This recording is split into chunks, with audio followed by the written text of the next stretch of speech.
David Cole was 38 years old, and until that Friday afternoon, he believed the two people he trusted most in the world were exactly who they claimed to be. He co-owned the electrical contracting company his father had built from nothing. 32 employees, a government contract on the horizon, a legacy worth protecting.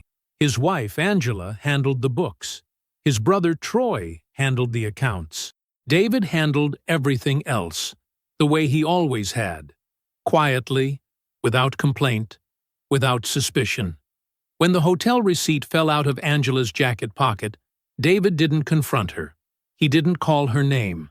He did what he always did. He measured twice before he cut. He installed 4 cameras. He went back to work. And on a Friday afternoon, crouched over a job site with his laptop open on the truck tailgate, he watched the front door of his own house open.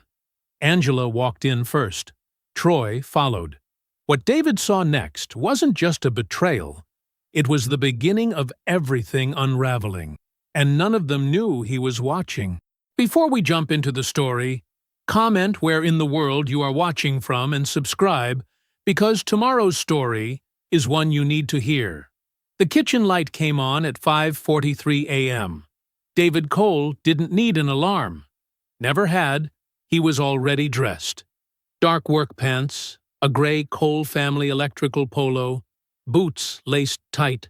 Before the coffee finished brewing, he moved through the kitchen the way he moved through everything.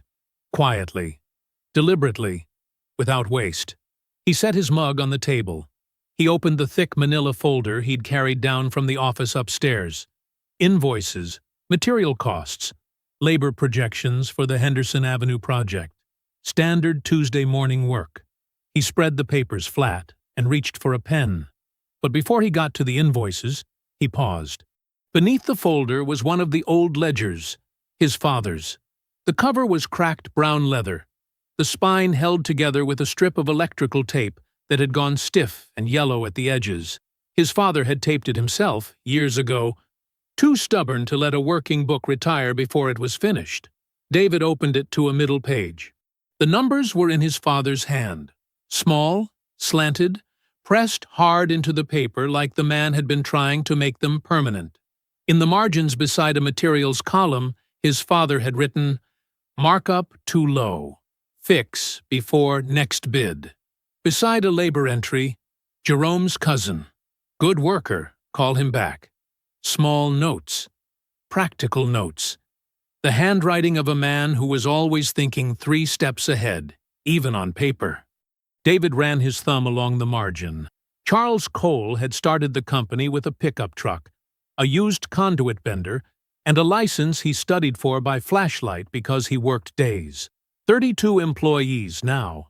A government contract sitting on the table waiting to be signed. The man had been dead 4 years, and his fingerprints were still on everything. David finished his coffee. He got to work. The office on Mercer Street was a converted warehouse. Wide, clean, smelling faintly of wire insulation and fresh coffee from the break room. David arrived at 7 and was deep into the Henderson bid by the time Troy came through the door at 8:30. "Morning." Troy dropped into the chair across from David and reached for the bid sheet without looking at it. Troy Cole was 3 years older, broader across the shoulders, and loud in the way men are loud when they've decided the room belongs to them. He had their father's laugh and used it generously. He charmed clients, remembered birthdays, and kept the energy in every meeting high enough that nobody noticed when he hadn't done the prep work. David noticed.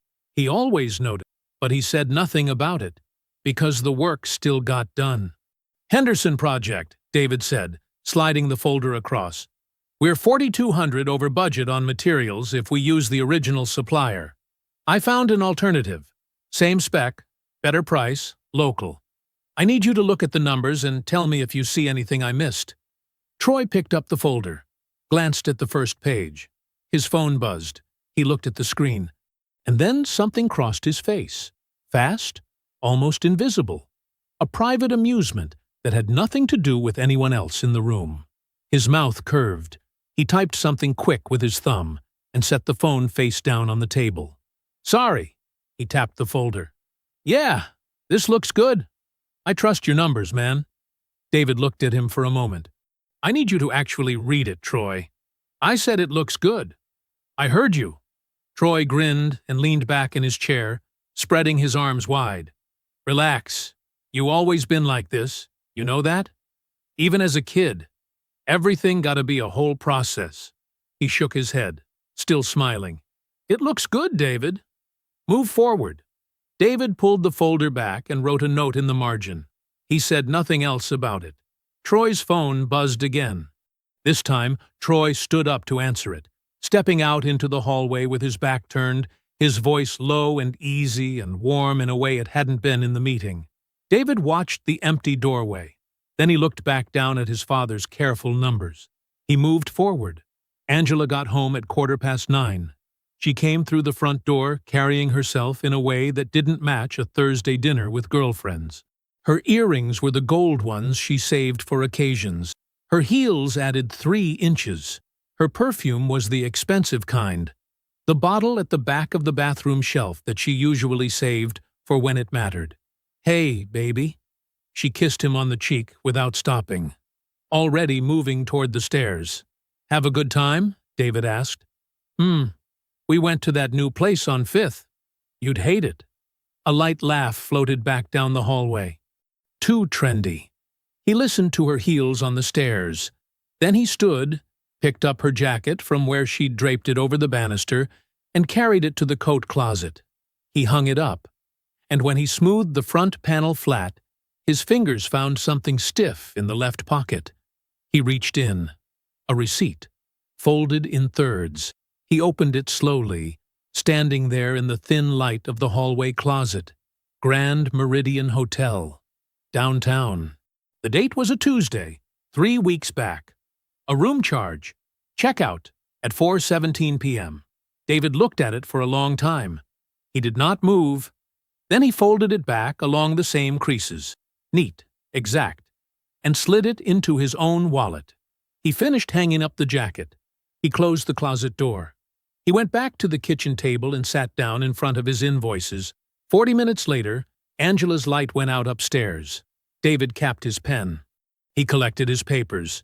He turned off the kitchen light and walked out the side door to his truck, sitting in the dark driveway with the engine off and the receipt in his hand. 11 minutes passed. He wasn't angry. He wasn't panicking. He was somewhere quieter than both of those things, a place he recognized, the same place he went when a job site problem turned out to be bigger than what showed on the surface, the place where he stopped reacting and started thinking. He folded the receipt, put it back in his wallet. Then he went inside. He did not say a word. David drove to Harmon Supply at 6:45 the next morning, before the counter staff had finished their first cup of coffee. He didn't need to browse. He walked straight to the job site monitoring section, the way a man walks when he already knows what he came for. 4 compact wireless cameras, the kind his crews used on commercial builds to watch equipment overnight. Small enough to tuck behind a book or above a doorframe. Motion activated, with a feed that pushed directly to a laptop or phone. He'd installed dozens of them on job sites. He knew exactly how far they could see and exactly how little space they needed to hide. He paid cash. He carried the bag to his truck and drove home without stopping. Angela left for her mother's on Saturday morning, rolling a small suitcase to her car, while David stood in the doorway with a coffee mug. "I'll be back Sunday evening," she said.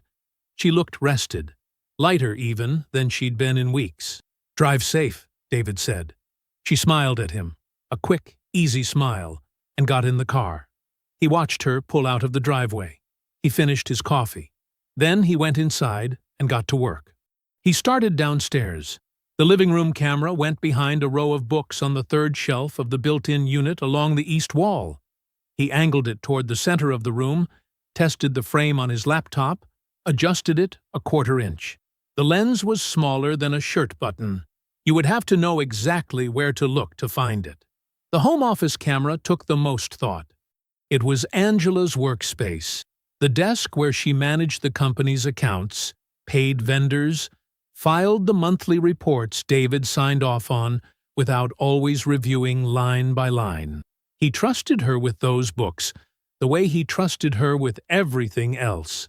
He placed the camera on the shelf above the monitor, tucked between a binder and a small potted plant that hadn't been watered in weeks.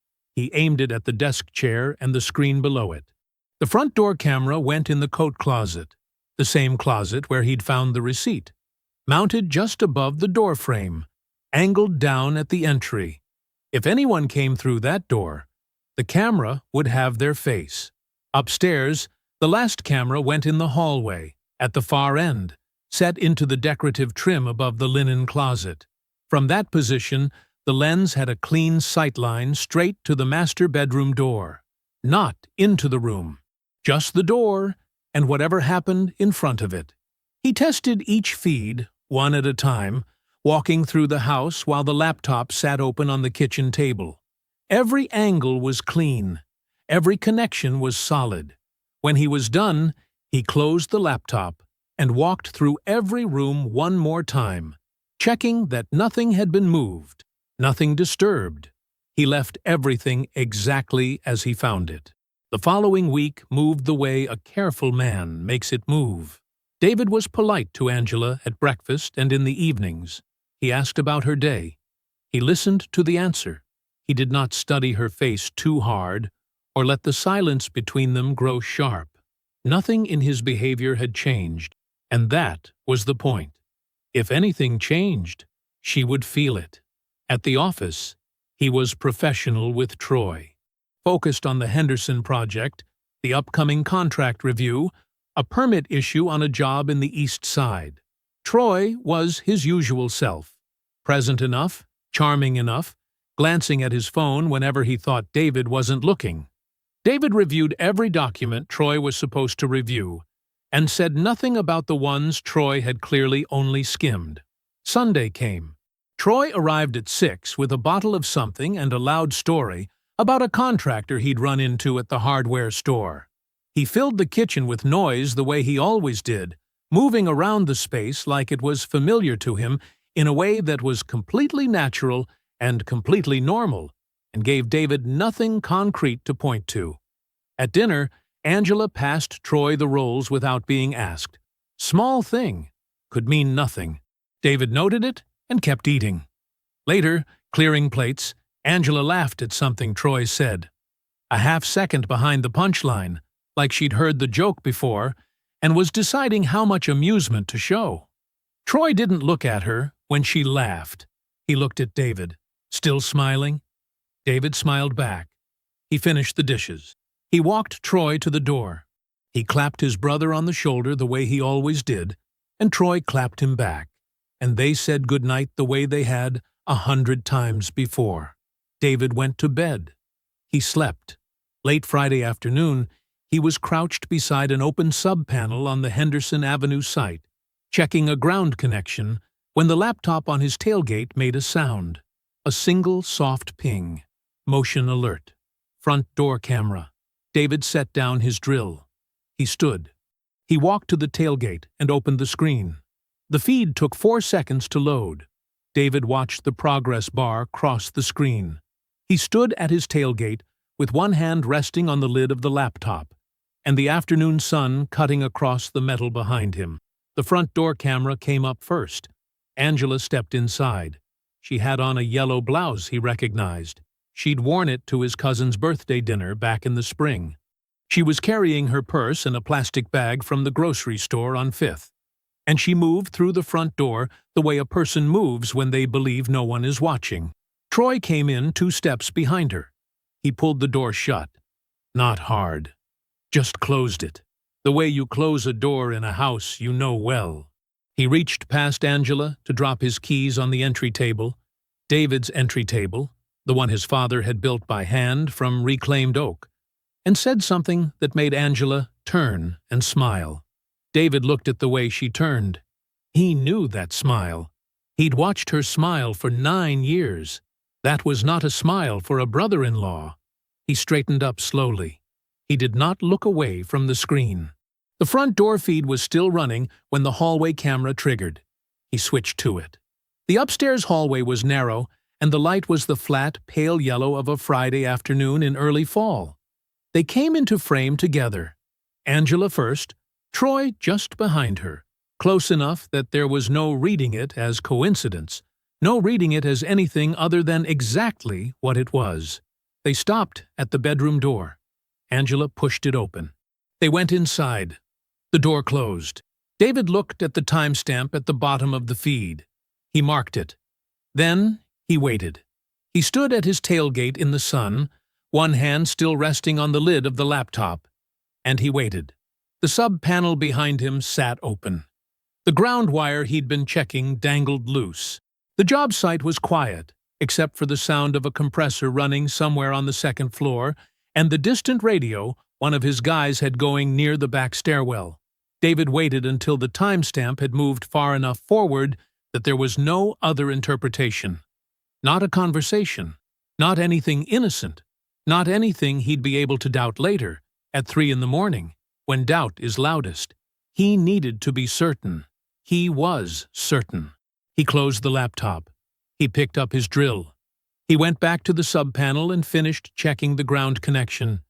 He moved to the next panel on the list. He worked through the last 40 minutes of the afternoon the same way he always worked. Methodical, thorough, signing off on each item before moving to the next. When the site was done, he locked the equipment cage, said goodnight to his foreman, and loaded the truck. He drove home at his normal time. Angela was in the kitchen when he came through the door. She had changed out of the yellow blouse. She was making pasta, something simple, and the radio was on low. She looked up when he walked in and smiled in the easy, automatic way she had. "How was the Henderson site?" she asked. "Finished the panel work," David said. He set his bag by the door and washed his hands at the sink. "Good. Hungry? I could eat." They sat across from each other, and she talked about a show she'd been watching, something about a family in Louisiana. And he listened and asked a question in the right place, and finished everything on his plate. She laughed once at something she'd seen in an episode. He smiled. He cleared the table. He washed both their plates. He waited until her breathing, upstairs, had settled into the slow and even rhythm of deep sleep. Then he came back down to the kitchen, sat at the table in the dark, and opened the laptop. He watched all of it, beginning to end. Every camera, every timestamp. He watched it the way a man reviews a document before signing his name to it, completely, without skipping, making sure he understood every word. When it was done, he pulled the encrypted external drive from the inside pocket of his work bag. He transferred the files. He verified the transfer. He put the drive back in the bag. Then he sat for a moment in the quiet kitchen, in the house his wife had brought his brother into, and he looked at the dark window above the sink. He closed the laptop. He went upstairs. He lay down on his side of the bed. Angela was asleep beside him, still and quiet. He looked at the ceiling. He picked up his phone from the nightstand and typed a message to Jerome Banks. "Need to meet tomorrow morning. Office. Come alone." He set the phone face down on the nightstand. He closed his eyes. David got to the office at 6:45. He unlocked the front door, disabled the alarm, and turned on the lights in the conference room. Not the main overhead fluorescence, just the lamp in the corner. He set his work bag on the table and pulled out the encrypted drive. He set his laptop open beside it. He did not sit down. He stood at the window and watched the parking lot. Jerome's silver Accord pulled in at 7:05. Jerome Banks was not a man who hurried, but he was never late. He came through the front door carrying a paper coffee cup and a leather folder he'd had since law school. Worn at the corners, the clasp replaced twice. He looked at David the way he always looked at him when something was wrong. Not with alarm, with attention. "Tell me," Jerome said. David locked the front door behind him. He didn't show Jerome the intimate footage. He never intended to. What he showed Jerome was the timestamp log, the front door camera, the hallway camera. entry time and exit time, with the date printed clearly at the top of each clip. Clean, clinical, undeniable. Jerome watched it once. He set his coffee down. He watched it a second time. Then he leaned back in his chair and looked at the ceiling for a moment, the way he did when he was choosing which thought to lead with. "How long do you think it's been going on?" he asked. "I don't know," David said. "That's part of what I need to find out." Jerome nodded slowly. He opened the leather folder and uncapped a pen. "All right. What do you want to happen?" "I have a precise answer to that," David said, "but I'm not ready to use it yet." Jerome looked at him. He didn't push immediately. He wrote something at the top of the page instead. Then he laid out the option, the way a good attorney does, without editorializing, without letting his personal feelings about the situation color the presentation. Divorce filing. He could move on it this week. Angela was the company bookkeeper, which made the marital estate complicated, but not unmanageable. Jerome could have a petition drafted by Thursday. Asset protection. Separate David's personal accounts from the joint marital accounts before any filing was initiated. If Angela had any awareness that a move was coming, and given what she'd been doing, she was almost certainly watching, speed mattered. Legal separation as a middle step. Buys time without tipping the full hand. David listened to all of it, without interrupting. He let Jerome finish completely. Every option, every implication. Then he was quiet for a moment. "I'm not moving yet," he said. Jerome set his pen down. "David, I need the full picture first. Right now, I have one piece. If I move on one piece, the rest disappears." David's voice was level, unhurried. "They'll close everything down the moment they know I know. I lose the chance to find out how deep this actually goes. The longer you wait, the more complicated this gets," Jerome said. "That's not opinion. That is what happens legally when joint marital assets keep moving." "I know." David folded his hands on the table. "I need it complicated. Complicated means they keep going. And if they keep going, they'll show me everything themselves." Jerome looked at him for a long moment. He picked up his pen. He did not argue further, not because he had nothing left to say, but because he had known David Cole for over 15 years, and he recognized the particular quality of stillness that meant the decision was already made, and the only useful thing left to do was get to work. "I need you to start restructuring my personal financial exposure," David said, quietly. "Nothing that generates an alert. Nothing that looks like a move to anyone reviewing the accounts. Just preparation." Jerome wrote it down. "Time frame? Start this week. Go slow. I'll tell you when to stop." Jerome nodded. He wrote something else. He asked 2 clarifying questions about account structure, and David answered both of them without hesitation, because David knew every account, every routing number, every instrument his financial life was built on. He had always known. He had always paid attention. That was something people forgot about him, David thought. They saw the calm and assumed it was the whole picture. He arrived home at his normal time. Troy's truck was already in the driveway. A black F-250, parked at the easy, sideways angle of a man who didn't wonder whether he was welcome. The front windows of the house were warm and lit. David could hear laughter before he even opened his car door. Troy's laugh, big and unhurried, filling the kitchen the way it always filled every room Troy occupied.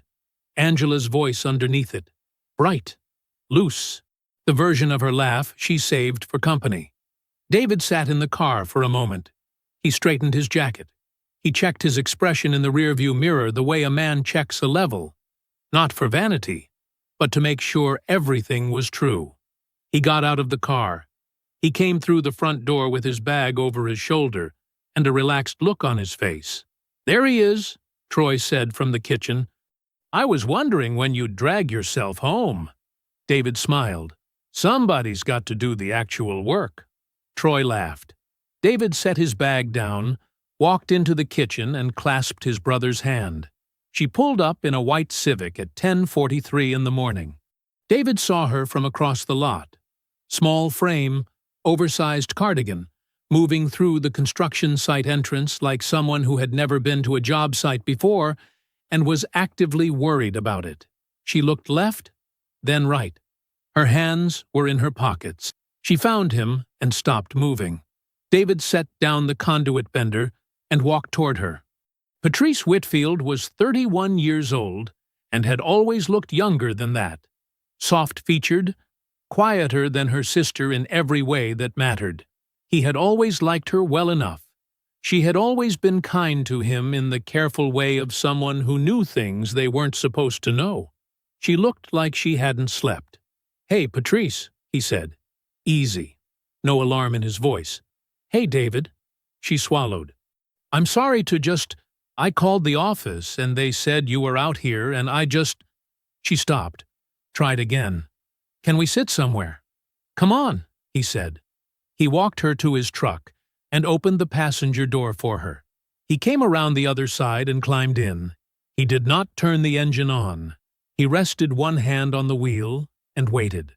She looked straight ahead through the windshield for a moment, at the steel framing, the workers in vests moving between stations, the ordinary machinery of a workday. "I don't know exactly why I'm here," she said. "Yes, you do," David said. "Not unkind, just true." She nodded. She pressed her lips together. "Angela's been planning to leave, for a while. A long time, actually." She glanced at him and then looked away. "More than a year." He didn't react. He kept his hand resting on the wheel, relaxed, and waited for her to continue. "She's been making arrangements." Patrice chose the word carefully, the way you pick something up when you're not sure if it's hot. "I don't know exactly what kind. She didn't tell me all of it. She told me enough." "Okay," David said. Patrice turned the strap of her purse over in her hands. She wrapped it once, unwrapped it. She thought she had time. That's what she kept saying. That she had time. That she was handling it. He thought about Angela refilling his glass at dinner 2 nights ago, smiling, asking about his week. He thought about the way she'd kissed him on the cheek that morning, like it was a habit she hadn't bothered to break yet. He let Patrice sit with her own words for a moment. Then he asked her the question, "Is there a child?" The air in the truck changed. Patrice went completely still. She didn't look at him. She didn't say yes. She didn't say no. She just stopped. Her hands stopped moving on the purse strap. Her breathing went shallow and controlled, the way a person breathes when they are trying very hard not to let their face do something.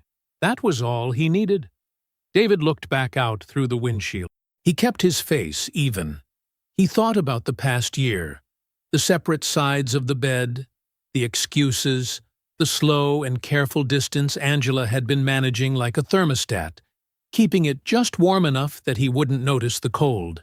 She hadn't been pulling away. She had been buying time. She thought she could manage it, Patrice said quietly, like she was finishing a thought she hadn't meant to start. Keep things normal enough. Long enough to get everything where she needed it to be. And then just be done. David nodded once. "I shouldn't be here," Patrice said. "I know that. I'm glad you are," he said. And he meant it, in the way he meant everything, not as comfort, but as fact. "I need you not to say anything to Angela about this conversation. Can you do that?" Patrice nodded, fast. Yes, I won't." "Thank you," he said. She gathered her purse and reached for the door handle. His voice came out calm and even. "One more thing." She paused. "Does Troy know about the pregnancy?" A long second passed. Patrice nodded once. She didn't turn around. She pushed the door open and stepped out onto the gravel lot, and walked back to her white Civic without looking back. David watched her pull out of the lot. Then he pulled out himself, turned onto the main road, and drove 3 blocks. He stopped at the curb in front of a closed dry cleaner, engine running. He sat there. He thought about his brother's truck in his driveway, the easy angle it was always parked at, Troy's hand on his shoulder. There he is, the laugh that filled every room. He thought about a child. He thought about his father's company. He picked up his phone and called Jerome. Jerome answered on the second ring. "Pull the business financials," David said. 2 full years minimum. I want a forensic accountant, nobody connected to the company. A pause. "David, what did you find?" "I don't know yet," David said. "That's why I'm pulling them." Jerome was already there when David pulled into the parking lot. 7:42 in the morning. A Saturday. The lot was empty except for Jerome's silver Camry sitting close to the front entrance, the engine off. David parked beside him, and they walked inside together without saying much. The building was quiet, in a way it never was during the week. No phones, no compressors running in the yard, just the low hum of the HVAC and the sound of their shoes on the floor. David unlocked the conference room and turned on the overhead lights. Jerome set his briefcase on the table and opened it. He pulled out a printed report, thick, bound with a black clip. He set it on the table between them and sat down. David sat across from him. He looked at the cover page. The forensic accountant's name was printed at the top. A firm out of Charlotte. No prior relationship with Cole Family Electrical. No reason to soften anything. Jerome had done exactly what David asked. He always did. "Walk me through it," David said. Jerome opened the report to the second page and turned it so David could follow along. "It starts 3 years ago," he said. 6 months after your father's funeral." He let that land for just a second before continuing. "That's when Angela took over full bookkeeping responsibilities, sole control. Around the same time, Troy stopped raising the idea of bringing in an outside accountant." Jerome's voice was even, professional. He was not editorializing. He was just reading what the numbers said. Those two things together removed the last layer of external review. David looked at the page. Column after column of transaction records. Dates, amounts, vendor codes. "She built a vendor account," Jerome said. "Registered under the name Whitfield Business Solutions." He turned to a tabbed section near the back, a printout of the business registration. "The address on file is a mailbox store on Fairview Road. The company doesn't exist. No active business license, no employees, no physical location, just a name and a bank account." David looked at the registration. Angela's handwriting, thin and neat, on the original form. He recognized it the same way you recognize a familiar voice saying something wrong. The loops of her letters, the way she crossed the capital W. The transfers started small. Jerome continued. 1,400 here, 2,200 there. Spaced out enough that they wouldn't flag in a quarterly review, especially if the person doing the quarterly review was also the person making the transfers. He turned another page. Over the first year, the amounts grew. By year 2, she was moving money in blocks. By the third year, he paused. He picked up the yellow legal pad beside him, wrote a number, and slid it across the table. David looked at it. He did not move. He did not blink. He let the number sit in front of him and looked at it the way he looked at structural damage reports on job sites, fully, without flinching, because flinching didn't fix anything. It was a large number. It had taken 3 years to build it. It represented work, his father's work, the early mornings and the late nights, and the government contracts earned bid by bid, relationship by relationship, reputation by reputation. The number on that notepad was what Angela and Troy had decided that was worth to them. He set the notepad down. "Can all of it be proven?" he asked. "Yes." Jerome said it without hesitation. "The forensic trail is complete. Every transfer is documented. The vendor account is tied directly to Angela's registration, her signature, and a personal account in her name. Troy's involvement is circumstantial in the records, but his signatures appear on 2 internal budget approvals that cleared the way for larger transfer windows. That's enough. How long before we can move legally? 4 to 6 weeks to build a clean case. Enough to file civil and support a criminal referral simultaneously. Jerome folded his hands on the table. You want both? I want both, David said. Jerome nodded. He closed the report. Neither of them spoke for a moment. The HVAC ran. Somewhere outside, a car passed on the street. David looked at the conference room wall, the framed photo of his father standing in front of the first company truck, arm crossed, squinting into the sun. 41 years old in that picture. Younger than David was now. He thought about the 6 months after the funeral. The grief that had made him grateful. Angela was handling the books. Grateful Troy was at the office. Grateful he could trust the people closest to him to hold things together while he figured out how to breathe again. He pushed his chair back and stood up. 4 weeks, he said. Keep building. He pulled into his mother's driveway at 2 in the afternoon. Troy's truck was already there. Of course it was. The smell of Carol's kitchen reached him before he made it to the porch. Sweet potatoes and something in the oven. The particular warmth of a Sunday that had been running since morning. Inside, his mother was moving between the kitchen and the dining room, arranging dishes. Troy was at the table with his phone, laughing at something. David hung up his jacket. He washed his hands at the kitchen sink and kissed his mother on the cheek. Dinner came together the way it always did.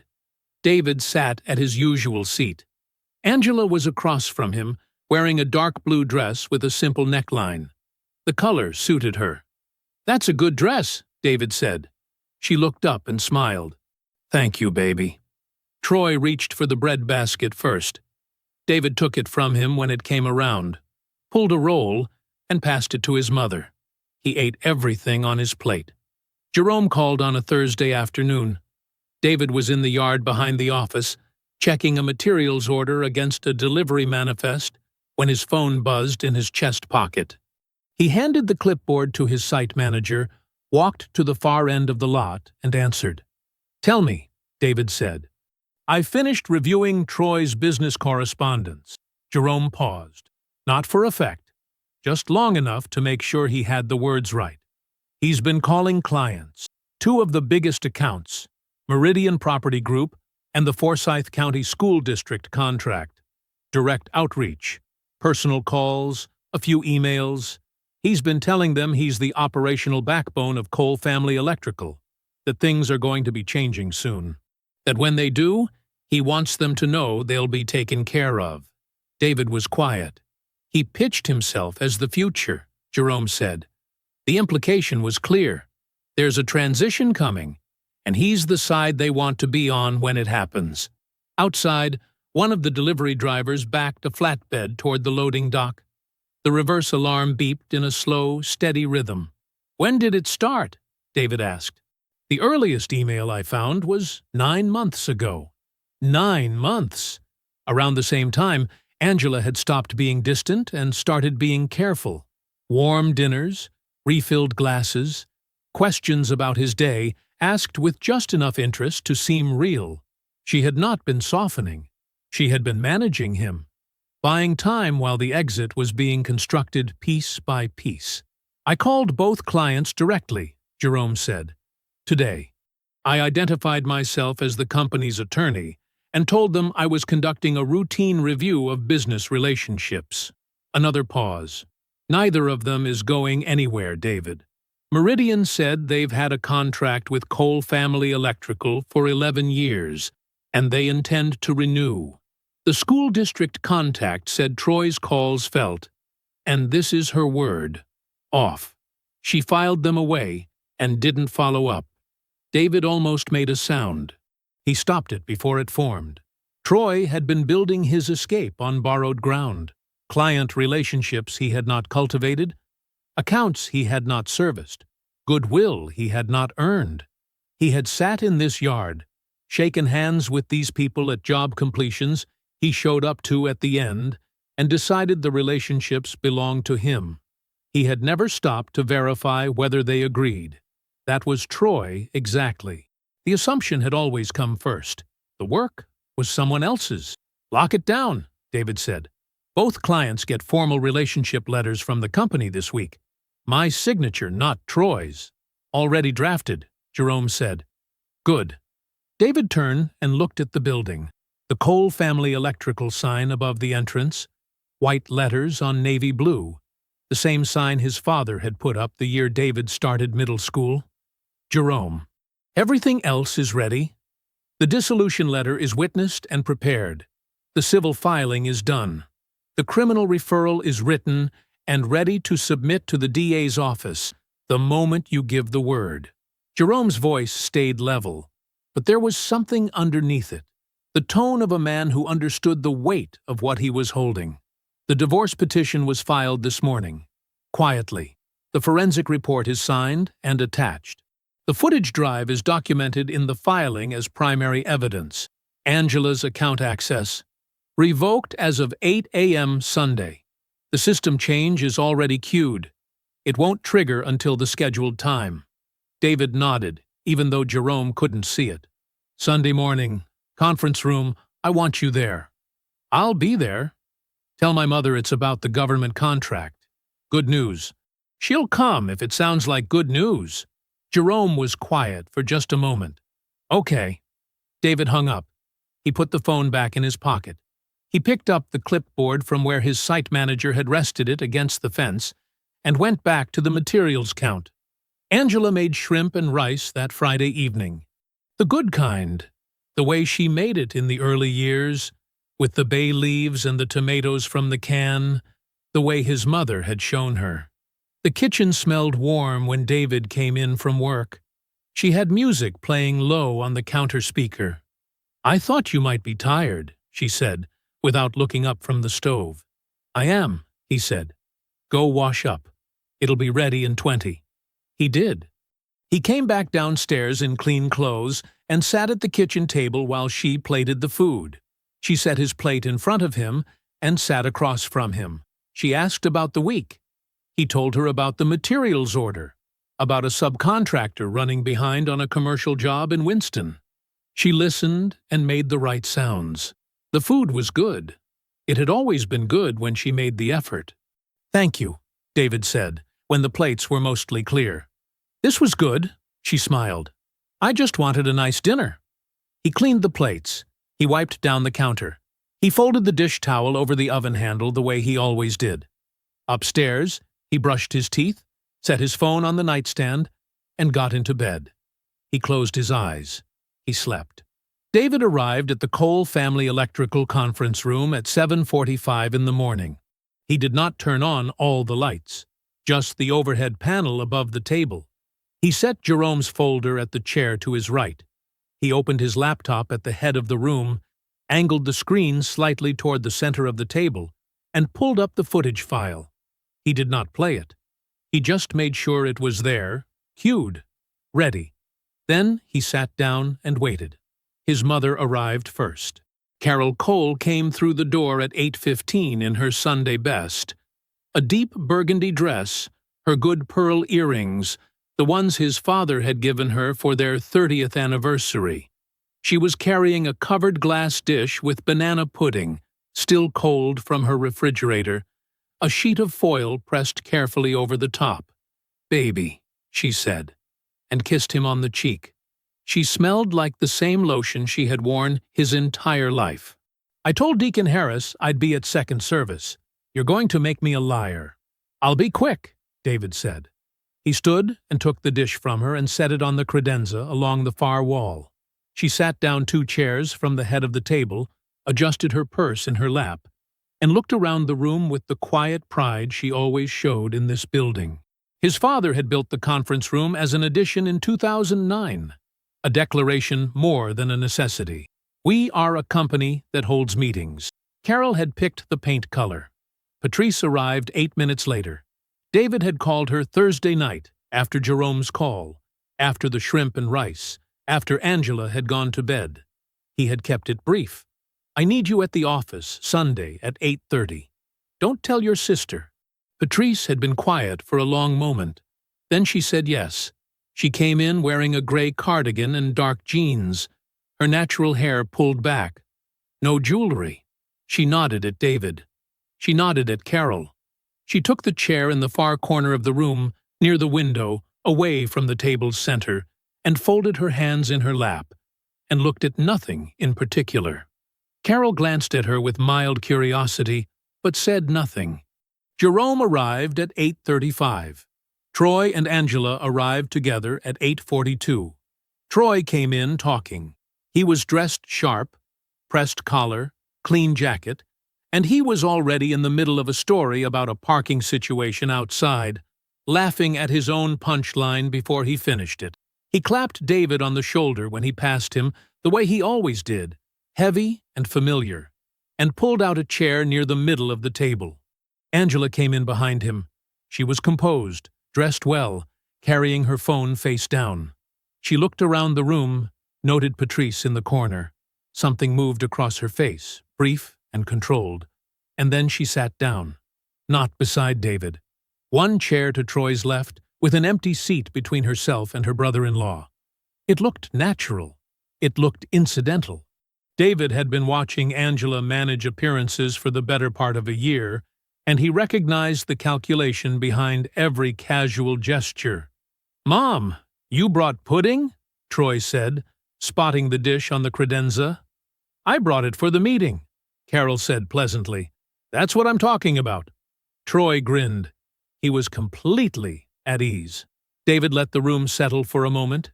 Then he said, "This is Jerome Banks. Most of you know him as a family friend. Today he's here in his professional capacity as the company's attorney." Jerome nodded once from his seat. He did not smile. He placed his folder flat on the table in front of him and folded his hands on top of it. Troy glanced at Jerome, then at David. The grin softened slightly. "Attorney? What happened? Government contract have some fine print?" "Let me start," David said. The room went quiet.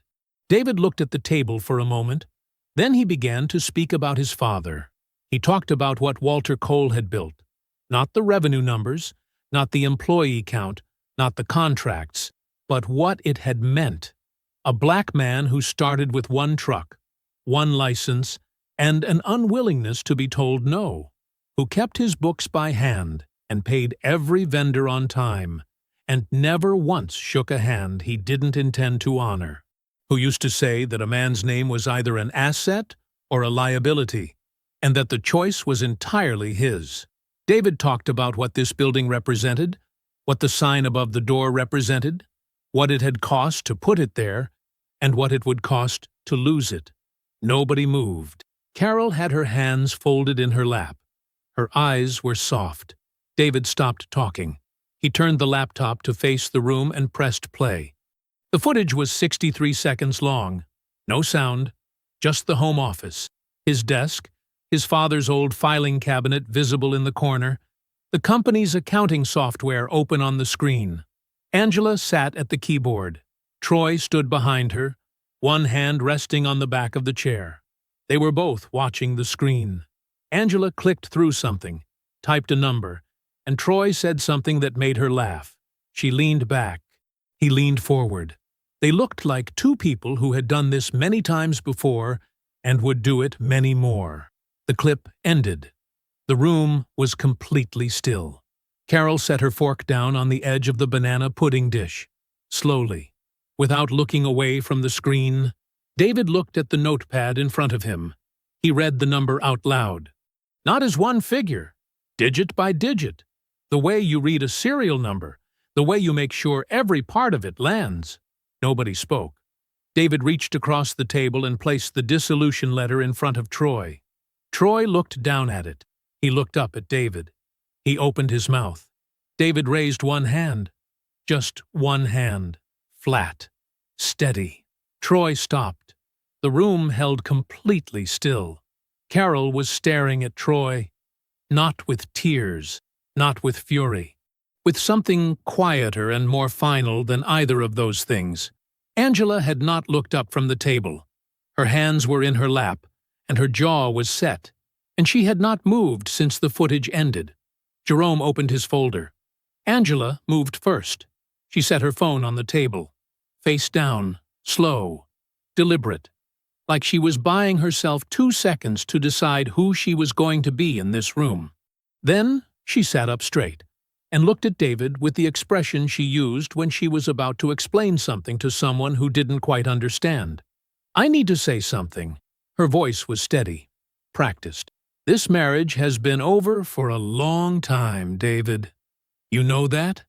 I've been unhappy for years, and I tried to tell you that in 100 different ways.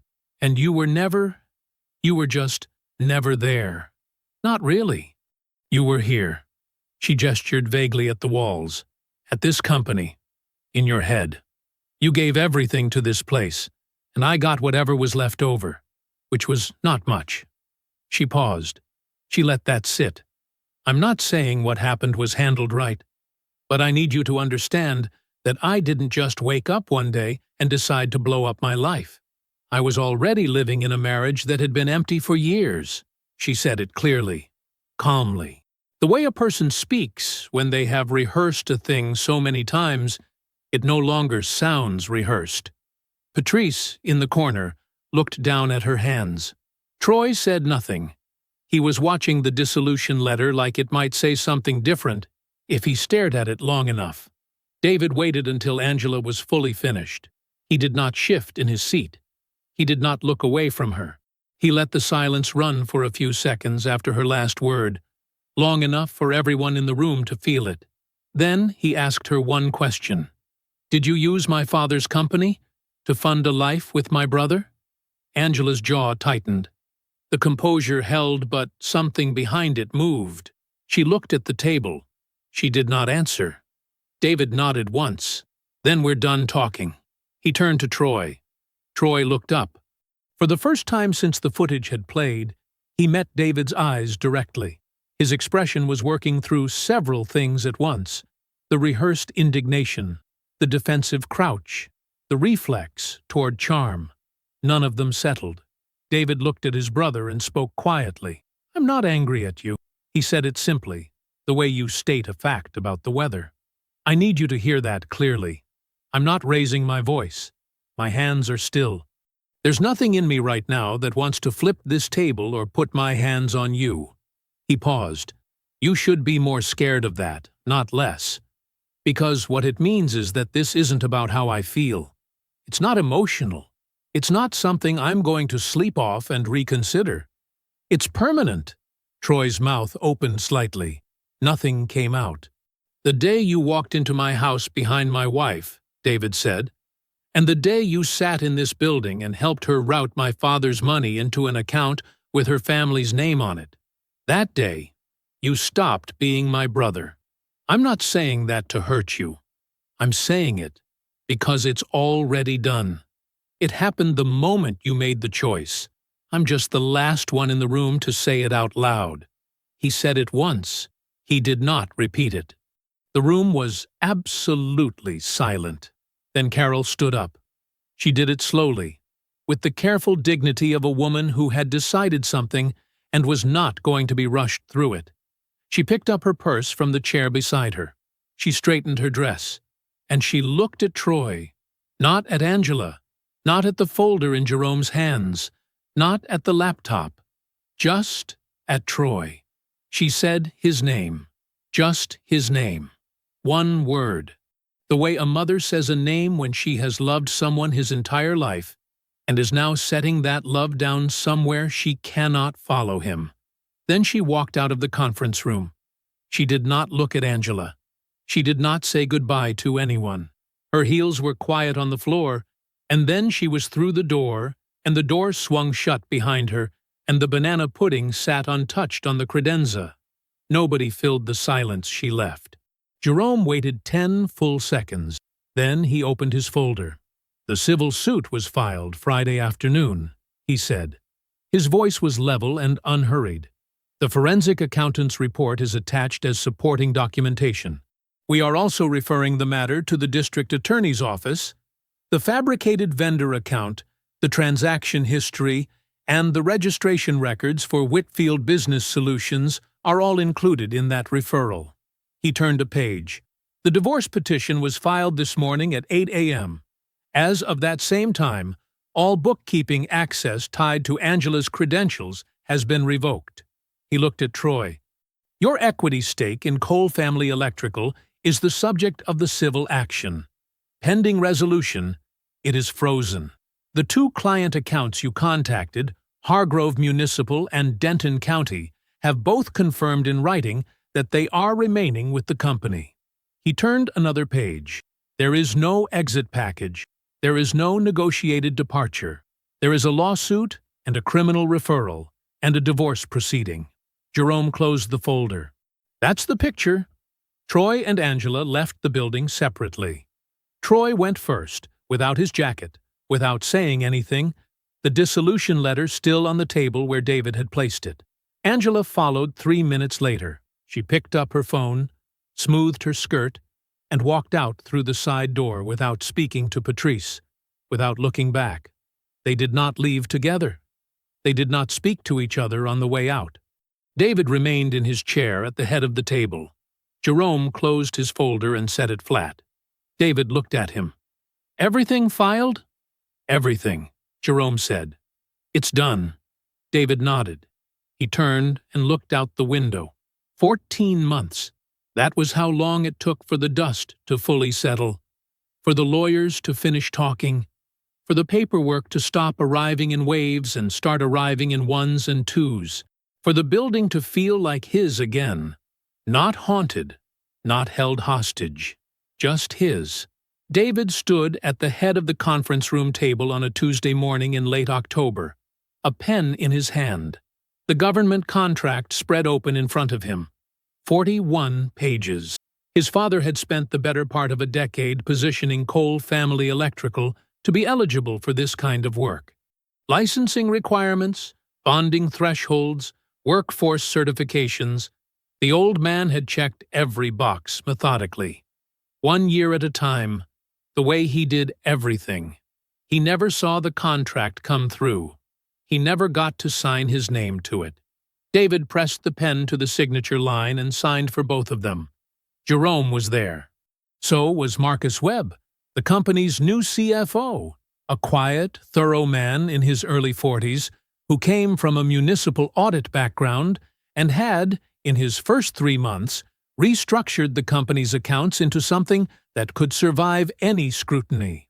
Beside Marcus sat Donna Price, the compliance officer David hired 6 months ago. She had already caught 2 billing irregularities from subcontractors and fixed them before they became problems. She was exactly what the company needed.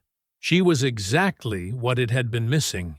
David signed the last page and set down the pen. "That's it," Marcus said. "That's it," David agreed. The room was quiet in a good way, the kind of quiet that comes after something is finished, rather than before something is about to go wrong. David had learned to tell the difference.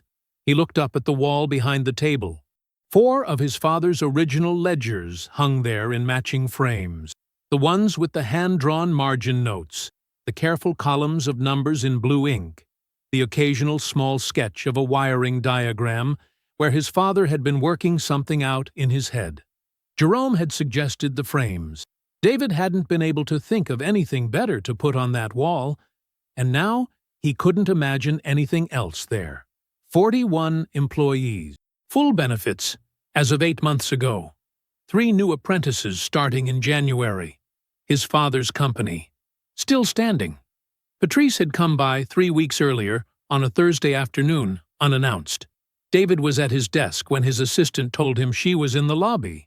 He told her to send her up. She looked older than he remembered. Not old, just like someone who had been carrying weight and was only recently beginning to put it down. She sat in the chair across from his desk and folded her hands and didn't say anything for a moment. "I'm not here for anything," she said finally. "I just wanted to see how you were doing." "I'm doing well," David said. He meant it. She nodded. She looked around the office, at the framed ledgers visible through the glass conference room wall, at the whiteboard covered in project timelines, at the quiet steadiness of the place. "It looks good," she said. "All of it." "It is," he said. They sat for a moment in the kind of silence that wasn't uncomfortable.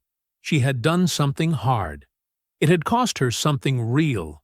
Her sister's contact, her family's peace, a relationship she couldn't get back the way it was. David didn't minimize that. You did the right thing. I know it wasn't easy. I know it cost you. Patrice looked at him steadily. It needed to be done. Yeah, he said. It did. She stood to leave, and David walked her to the door. No big promises. No declaration that everything was forgiven and forgotten, and they'd all move forward together. Just two people who had been through something hard, standing in a hallway, telling each other the truth. Some bridges could be stood on without being fully rebuilt. That was enough. After the contract signing, David drove to the cemetery alone. He parked at the far end of the lot, the way he always did, and walked the familiar path between the rows of headstones until he reached his father's plot. The grass was trimmed. Someone from the grounds crew had placed a small stone on the corner of the marker, a sign that someone else had been here recently. His mother, probably. He stood there for a moment with his hands in his jacket pockets. Then he reached into the inside pocket and pulled out a single flower, a yellow chrysanthemum, cut that morning from the garden his father had planted along the back fence of the family house. His mother kept it going.